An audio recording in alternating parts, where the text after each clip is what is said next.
पुराने समय में एक धनी व्यापारी रहता था। उसके पास धन की कमी नहीं थी। वो दूर दूर के देशों में माल ले जाता था और वहाँ से सोना, चांदी, हीरे, मोती आदि बांट कर लाता था। इस कारण उसकी तिजोरी में अनेक अनेक प्रकार रत्न भरे पड़े थे। उसके एक बेटा था, कमल कुमार। कमल कुमार भी बहुत सुंदर, स्वास्थ्यवान, प्रतिभाशाली था। पिता जैसा उसका गुण है। एक दिन, बेटा कमल कुमार, तुम्हें हर प्रकार की उच्च शिक्षा दिलाई, व्यापार भी सिखा दिया, तुम्हारा विवाह भी करा दिया। बहुत ही सुंदर सुशील कन्या भी है। बहुत ही अच्छी घर की लड़की है वो हम दोनों का बहुत ही ध्यान रखता है। तुम एक बात याद रखना, तुम हर वक्त दीन दुखियों का दान देना, ठीक है? किसी को भी निराश मत करना। ठीक है पिताजी, मैं अवश्य दान ध्यान करूंगा। पिताजी, आपका दिखाया हुआ मार्ग मैं जीवन भर देखकर चलूंगा। पिताजी, बेटा इधर आओ, मैं ज्यादा देर तक नहीं रहूंगा। मैं व्यापार के बारे में कुछ भेद तुमको बताना चाहता हूँ, तुम सुन लो, आजीवन तुम्हें ये काम आएगा। पहली बात तो ये है कि तुम उस परम पिता परमात्मा को कभी मत भूलना जिसने तुम्हें बनाया है। और दूसरा बात, धर्म का पालन करना और गरीबों का सहायता करते रहना और कभी किसी को भी हंसी मत उड़ाना।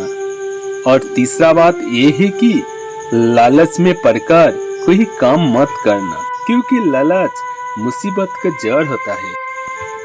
पिता की सीख भरी बात सुनकर कमल कुमार की आंखों में आंसू आ गए। तुम रोज सुबह और शाम भगवान की सेवा करना, भगवान तुम्हें कष्ट से मुक्ति दिलाते रहेंगे। और एक बात, यदि कभी तुम्हारा सब कुछ नष्ट हो जाए, मेरे पूजा के घर में जाना और गणेश जी की मूर्ति को ध्यान से देखना, तुम्हारी मुसीबत के दिन खत्म हो जाएगा।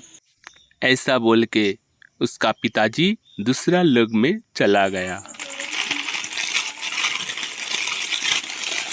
पिताजी का अंतिम काज कर दिया। पिताजी का अंत हो गया। अब मेरे को पिताजी का व्यापार ठीक से करना होगा। सही बताया। पिताजी जो भेद बोला उसको शरण करके चलना।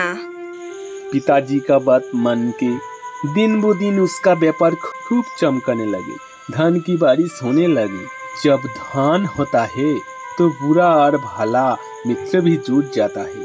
कमल कुमार के अनेक मित्र भी बन गए, कुछ सही स्वभाव का, कुछ तो बुरे स्वभाव का। बुरे स्वभाव वालों मित्रों ने उसका संगत बदलानी शुरू कर दी। कमल भाई, रोज पार्टी देना चाहिए और 2 दिन का जिंदगी अच्छा से जीना है, ठीक है? आज तुमको ऐसे जगह ले जाऊंगा ना जहाँ पर जन्नत ही जन्नत है, आराम ही आराम है। वहाँ पर जाओगे ना तो दिल खुश हो जाएगा। होठ मेरे छूके निकला, बदन पे तेरे फिसला, लफ्ज मेरे होठ से छूए, मैं तो तुझे देख के पिघला। लगन में चली चली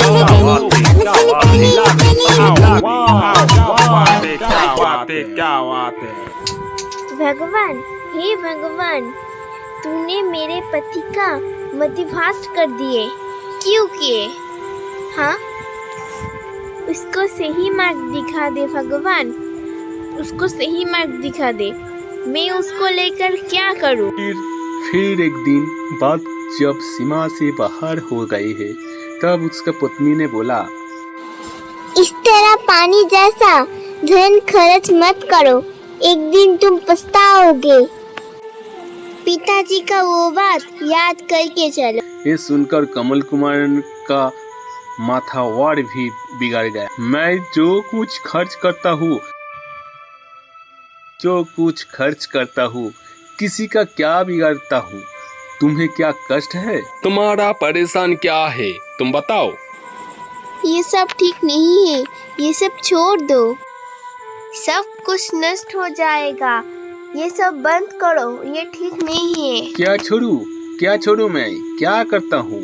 पत्नी ने बोला, ये सब नाचा गाना, दूसरी औरत के पास जाना, ये सब कैसा काम है? कमल कुमार दिन ब दिन तो शराब में डूबा रहता, दोस्तों को साथ शराब में डूबा रहता और नाचा गाना नहीं मस्त रहता और घर का सारा सामान बिकना शुरू कर दिया।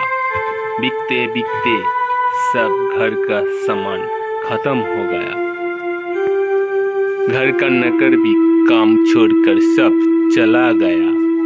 दुकान पाट खाली पड़ा रहा। तब वो मित्र के पास गया। सब मित्र ने उसको ठुकराया दिया। सही वक्त पर सब मिलता है और बुरे वक्त पर कोई नहीं मिलता। दूसरे दोस्तों के पास गया, वो भी उसका खाली हाथ से लौटा दिया। फिर वो सुस्ते सुस्ते चलने लगा। जाकर मैदान पर एक पेड़ के नीचे बैठ गया और सोच रहा था, क्या कर डाला मैंने, ये क्या कर डाला, किसी का बात नहीं माना। तो वो सो गया। उसके नींद में एक साधु बाबा आया। बेटा कमल कुमार, तुम्हारा मुसीबत का समय खत्म हो गया। तुम घर जाओ, जाकर पूजा का घर में जाना, जाकर गणेश जी का मूर्ति को हटाना। तुम्हारा मुसीबत का समय खत्म हो जाएगा। तभी ध्यान रखना, दूसरे बार गलत मत करना। एक कैसा सपना है, एक ही साच है। हाँ, हो सकता है। मैं अभी चलता हूँ।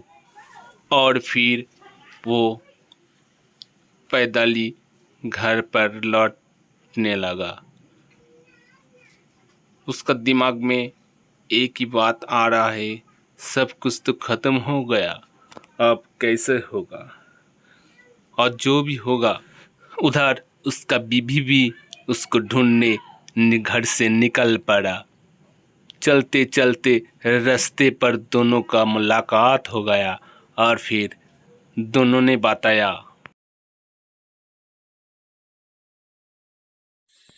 तुम इतने देर तक कहाँ थे?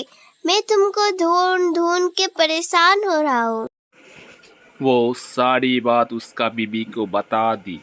फिर दोनों ने मिलकर घर लौट गया। घर लौटते ही वो दोनों मिलकर अपना पूजा के घर में गया।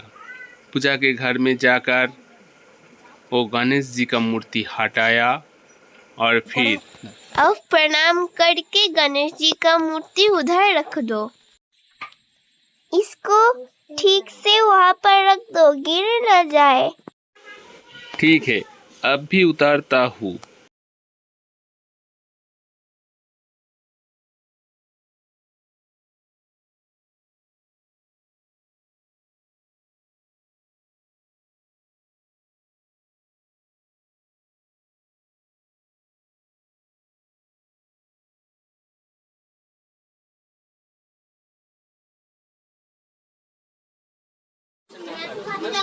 इस धन को सही काम में लगाओ, नष्ट मत करना।